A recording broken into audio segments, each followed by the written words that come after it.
Hello and welcome to another edition of Jacko Showcase, where I play upcoming titles or indie games upcoming in a later date and see where I think of it, and should you play it for yourself. I did Dragon Quest VII Reimagined last time, but today it's the inspiration of games from the 90s, mainly the Mega Man X series, DekaDuck. I mean, the logo looks pretty obvious as inspiration of Mega Man X. First thing I noticed when looking at this game, besides looking Mega Man X inspired, is this hand-drawn style they were going with, and it looks phenomenal with the character animations. It's so smooth and vibrant.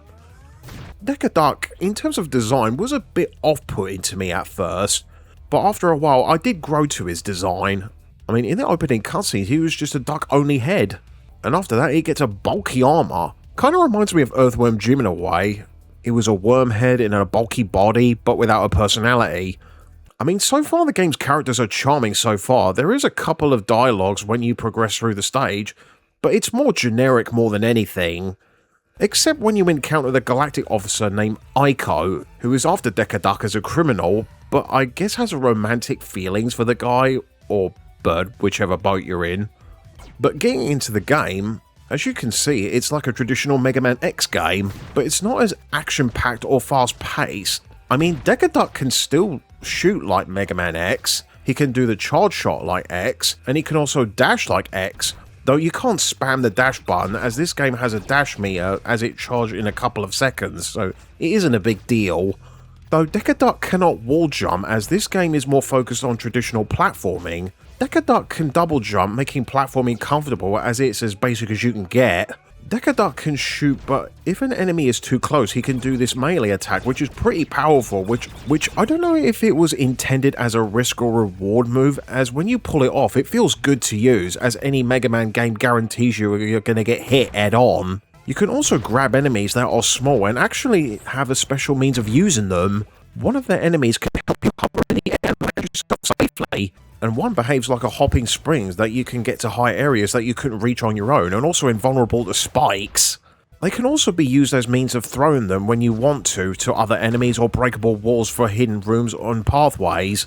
I really dig the grabbing ability, as it's not the only one means of using it, as use it as basic power-ups in a way. I'm looking forward to seeing what more they offer with this moveset. Of course, when you finish a stage there is a boss fight in the end, and they are not like Mavericks where every time you hit them they reset the pattern. This thing's got some different ways of attacking you, and you have your own ways of fighting back, like throwing these missiles back at him when he shoots you. This is definitely more engaging than any other traditional Mega Man game. I know you seem to think that I compare this to Mega Man X a lot, but it is quite hard to ignore, as this is almost blatant since it's been over a long time since Capcom made a Mega Man X game, which is over 2 decades ago, and fans seem to have starved for a new game, even though there are hints of speculations of a new game being developed. Plus, I think the release of Mighty No. 9 seemed to have given Capcom a wake-up call, since people still think much of the Blue Bomber. Then eventually they released Mega Man 11 a couple of years later. If this game ended up being a success when it gets released, I mean, it's safe to say this since this game's achieved its goal by the Kickstarter website, then maybe, just maybe, Capcom might consider making another Mega Man X game. But as of now, I think DekaDuck is a decent first impression. It's only one level in this demo, as you can download it via the Steam page. I think you should check it out and support the developers via the Kickstarter. I'll put the link in the description below, and I'll put the Steam page too.